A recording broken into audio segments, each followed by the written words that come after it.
So, hi everyone. How many of you were here last time for September's talk? Okay. So some of you may remember that one of the things that we did was we contributed some code to the ZAP project in order to integrate security testing into the SDLC. Since then, the repository for the code, for the community scripts went from about 10 people a day to about 300. So we realized there's a little bit of demand. As part of the automation presentations that Simon Bennett, the project lead, was doing, one member of the open source community reached out. It was Goran, and he said that he's been building like a Jenkins plugin. Does anyone here doesn't know what Jenkins is? Or what does it do? So this is like a continuous integration server. If you want to automate pushing code out or building code, that's a server that you'd use. So it's good for being able to automate several processes. What they've done is they created a plugin for Jenkins so that you can create a plan that says, every time I'm about to release code, I would like you to scan this website and find where it passes or fails to build. So here's, in a second, Goran will go through and talk about it. We have done something a little bit unconventional with first releases is we tried to document it as much as we possibly could. So we've done some YouTube videos on sort of the demos and how it works. We documented, and in a second Goran will be here and will show us how it works. I will say one thing before we begin, and that is the plugin is supposed to make your life a little bit easier, because instead of writing all the scripts, all the API calls to ZAP in order to automate security testing in a development lifecycle, you have just a bunch of parameters that you can put into Jenkins via web interface. However, if you're not using Jenkins, you're using something like Atlassian Bamboo, and Bamboo is awesome. You can still do this. You just need to write the build plan yourself. But this makes things incredibly easier. So, is Goran ready, Sam? Yeah. Goran, can you hear us? Yes, can you hear me?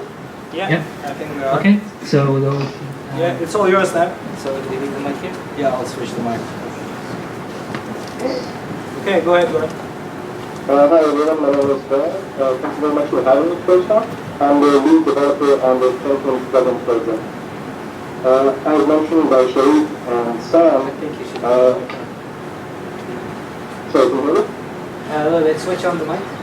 Yeah, well, let's see this week. Could you talk? Hello? Testing 1, 2, 3. I'm not sure if you're in the sound as well. Let me see if we can get the sound a bit better. Can you guys hear him at the back? No? Hello? Yeah, we can hear you. It's just that we want to see if it's a little bit better. We're getting somewhere now. Okay.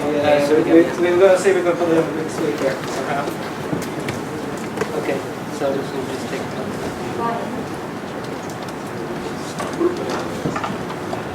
one second.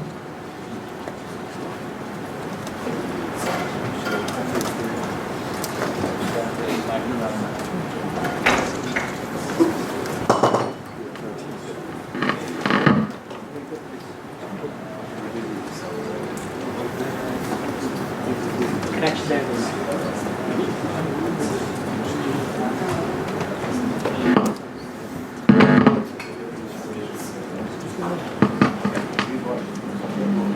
Warren, can you say something?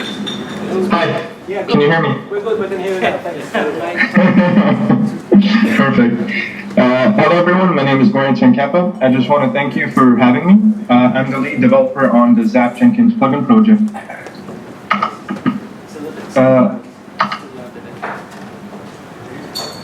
So since you're already familiar with ZAP, Sheriff haven't gone and taken you through it, I'm going to get into what you need to get a functioning ZAP Jenkins plugin to work and kick off your build. At the very top, you're going to need Jenkins. In this case, we're very compatible with the very first version of Jenkins, which is 1.58, all the way to the latest stable release. You need a working version of ZAP, Right now, we are supporting the latest weekly releases. However, in the future, we plan to support the standard releases. Currently, the standard release is 2.5, but it won't work with that. So you'll have to either use a weekly release or wait until 2.6. However, we encourage you to try with the weekly releases, as your feedback will drive our development and fix as many bugs as we can. One nice feature that we have added is that you can integrate your Selenium tests and functional tests as part of your ZAP vulnerability tests. That way you'll be able to turn your functional tests into vulnerability tests. For that, you need a working version of Firefox that is compatible with the Selenium driver.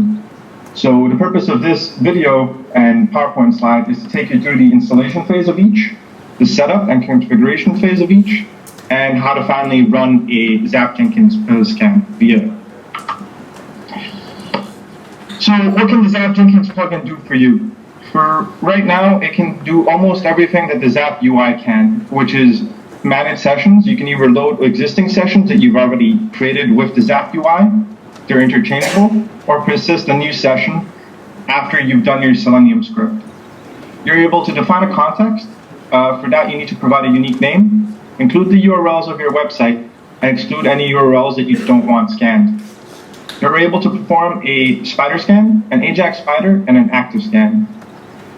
To make things easier on you, and I know that everybody in modern applications, you need authentication. So currently we support form-based and script-based authentication for the spider scan and the active scan.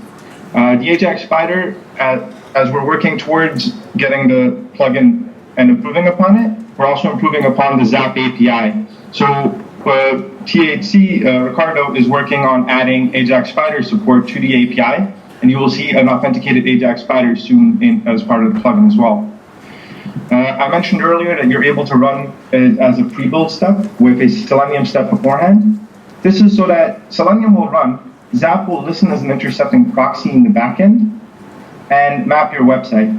After you have your website structure there, you'll be able to create your context, and then perform any scans, in this case a spider scan or an active scan. And finally, what would all of this be for if you can't generate a report that's one-to-one with what you have in the alerts tree? So you will be able to export an HTML, an XML, or a JSON report, which you can either use as a developer for debugging and troubleshooting, or you can give and hand off to management.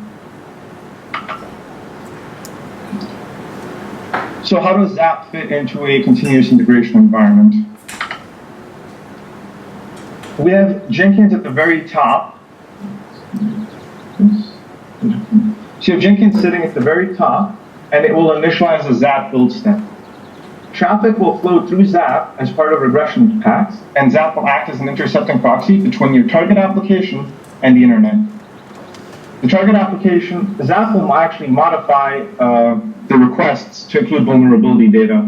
The target application will then send a response back through ZAP and then to Jenkins. The reporting data that ZAP generated goes back to Jenkins, and Jenkins will then archive all your reports as part of the build, and then you also have the option of publishing it to Jira. So let's go through the installation phase just a little bit. For Jenkins, you need a compatible version. In this case, we support 1.58.1, which is one of the very early releases of Jenkins. You're going to create a Jenkins folder and extract the Word file into it. You are going to create a Jenkins home environment variable and set it to match the Jenkins folder. And then you're going to start Jenkins from the command line. Jenkins will prompt you then to install your own suggestion plugins or their required plugins. This is during the installation phase on first run. You're just going to pick their required plugins. After Jenkins is up and running, you will want to install the following 4 plugins. One is the Environment Injector plugin, the Summary Display plugin, the HTML Publisher plugin, and the ZAP plugin. The ZAP plugin is necessary to interact with ZAP and generate the reports, whereas the other 3 plugins provide the necessary functionality, such as archiving for the build. In terms of ZAP, you are going to download, as mentioned before, a weekly release. The current version that I'm using is the September 5th. However, it should work with any release. I've tested several of them. You will create a ZAP home folder. create a ZAP proxy home environment variable and point it to the folder, and then modify your zap.dat file just a little bit to include the ZAP proxy home before the jar. And then finally, you will run ZAP from the command line, pointing it to the zap.bat and providing an install directory.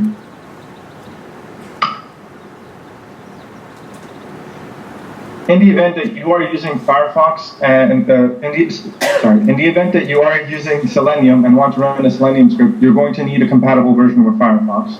Currently, the Jenkins plugin has only been tested with Firefox. I have not had a chance to test it with Chrome. You can, through the command line, change ZAP settings to use Chrome if you'd like. However, please note that that is currently unsupported for the Jenkins plugin, so I suggest Firefox. The setup settings will be the exact same as you would for setting up ZAP in the first place, which is you need to configure your local proxy settings in Firefox. Change it to manual proxy, set the HTTP proxy to your local host or an IP that you're comfortable with, and set the port. In this case, if you are proxying on localhost, you are going to want to remove the no proxy for you. Finally, you have to make this changes one-to-one with ZAP in itself in the UI, and you will change ZAP's local proxy to be set to the same as you just did in Firefox and the same port. Once you have all of that set up, you can go into Jenkins and go into your admin configurations, at which point you can set the default host and the default port. This does not need to match the ZAP settings, but it does need to match what you want in Firefox. So in this case, the Firefox settings.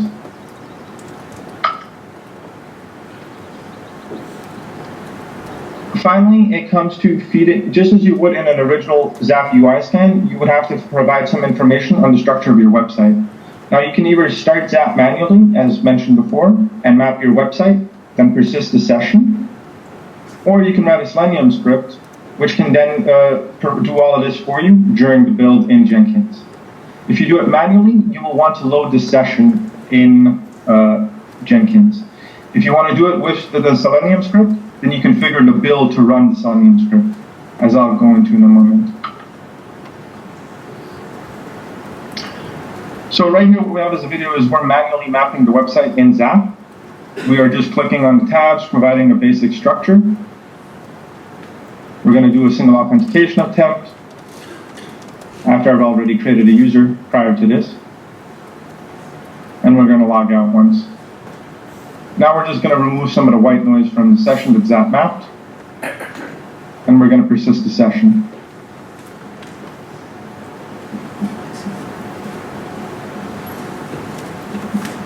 And close ZAP, of course.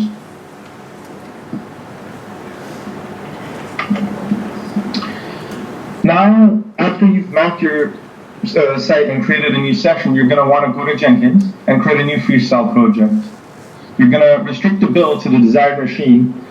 Jenkins works in two ways. You can either have a master running on itself locally, or you can have a master going off to a slave. In my current example, I am using Jenkins as a local master running everything on itself. However, on my workplace setup, I have it set up to run jobs on a slave which has ZAP installed on it. The purpose of this step is to create the Jenkins workspace, which on the first build does not exist. So when you're trying to load a session, you have to save it into a folder where that Jenkins can reach, which in this case will be the workspace. So your very first build will just be an empty config with no changes, and you're just going to build. This will create a workspace folder to which Jenkins has read and write permissions to.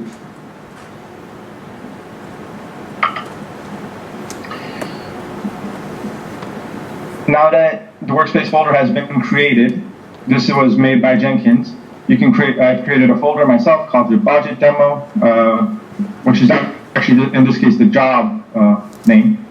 And then this is a custom folder named by me called budget, and I've copied and pasted my session data into it.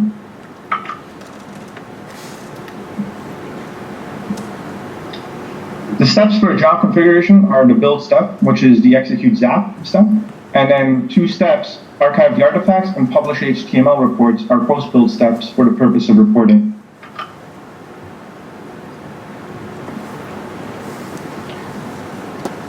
You go into your job and you go into configure. The first step, as mentioned, is adding a execute ZAP step. You configure the host and port, the Java JDK, as well as how you've installed ZAP. In this case, if you notice, it's the ZAP proxy home with the additional installer. You configure your path to the ZAP settings. You load the session, which is in your workspace.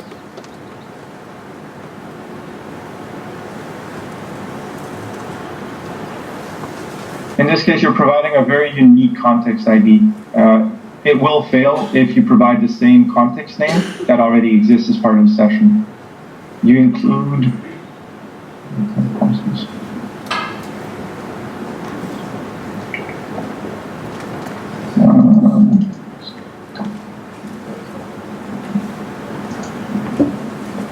Sorry, just pause it for a second.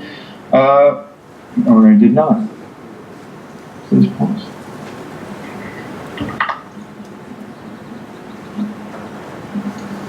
Just clearing our head a little bit. Sorry about that. Over here, you are going to provide a... I don't know if you can see this. Yes, we can. Goran. Can you Okay. full screen it? Yeah, can you full screen it so we can all see it? Perfect. Yeah, good. Thank you. Okay, there we go. So I'm just going to pause this a little bit. In this phase, you've configured the laser pointer.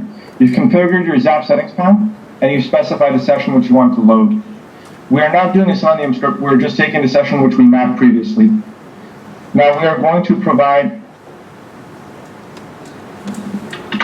No.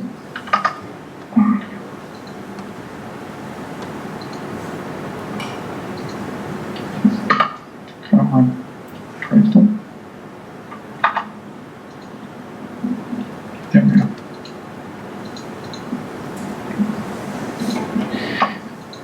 You're going to provide a unique context name, otherwise it will break as I mentioned, after which you will include the URLs that you want as part of the context.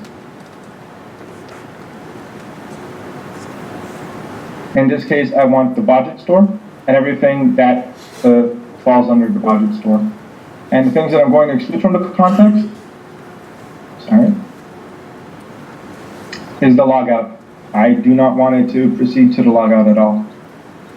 Since this site does have authentication, I am going to add an authentication method, in this case form-based, providing my username, my password, and my logged in indicator, just as I would in a normal ZAP UI setting.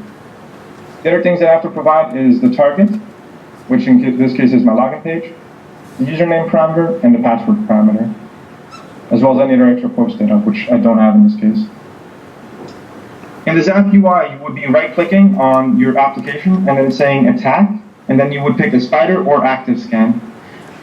It will tell you that this is the starting directory. In this case, you are physically entering this value, which is the budget store.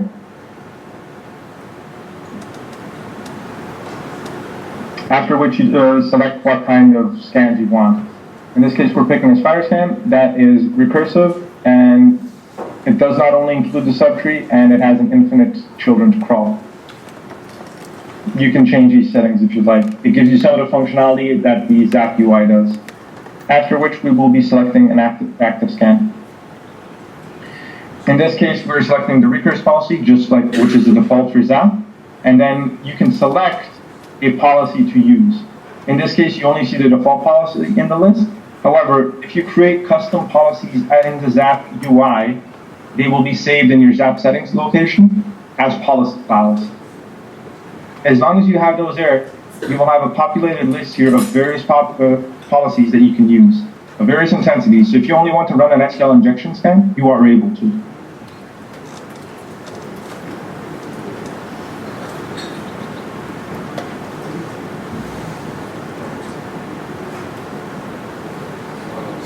Finally, we want something to be able to show and present. We're going to clean the workspace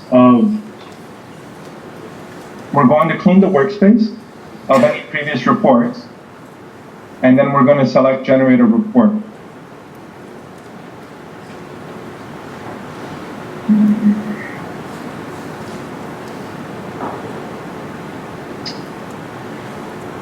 It's not playing.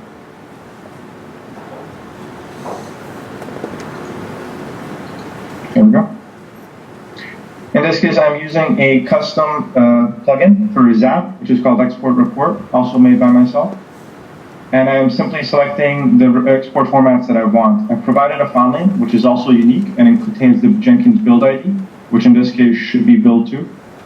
I've exported the XML and the XHTML reports, and the JSON. And then I'm customizing the report with a title and other descriptors, such as who it's by, who it's for, when the scan date was, when the report date was, the scan version, the report version, and a simple description.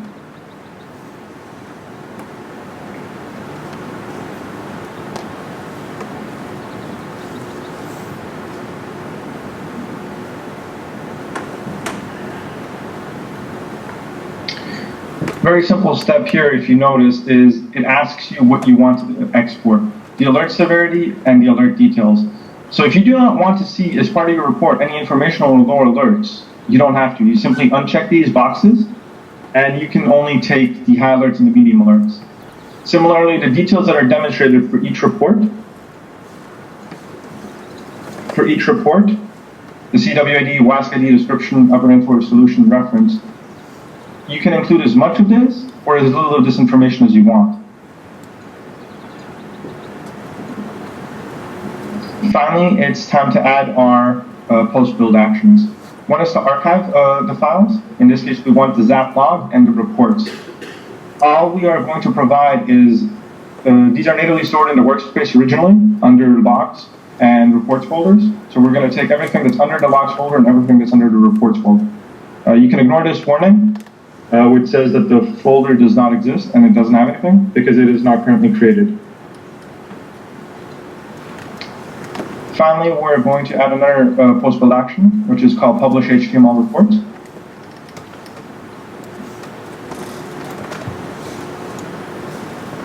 To which we'll add just the directory, which is the reports directory as mentioned, the name of the file that we want to archive, which has to be the same as the name above that we specified, but in this case it includes the extension, and then a report title. We'll call it OWASP Vulnerability Report.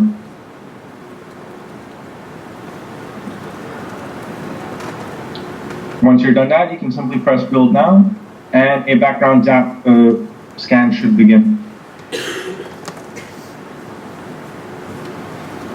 You can see from the console output, you can check all of your settings and see how the API calls have been configured. You can see ZAP booting up now, as well as the settings for Spider and the active scan.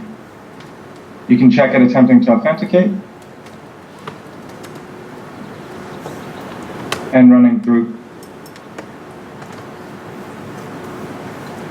So for now, this scan actually took a little bit longer, but I skipped that segment. This scan took a total of 7 minutes, but for the purpose of the video, I trimmed that part out. Once your scan is complete, you will see a build screen, in this case build number 2, with the archives that we have, which is the ZAP log, as well as the JSON export, the XHTML export, and the XML export.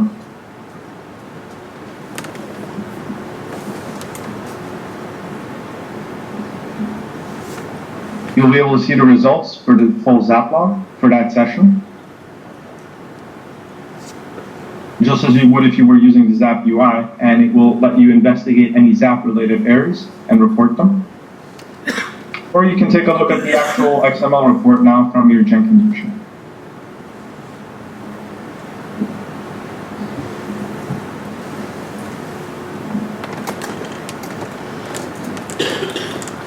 The last vulnerability report will always be the latest XHTML report that you've generated for the purpose of this job.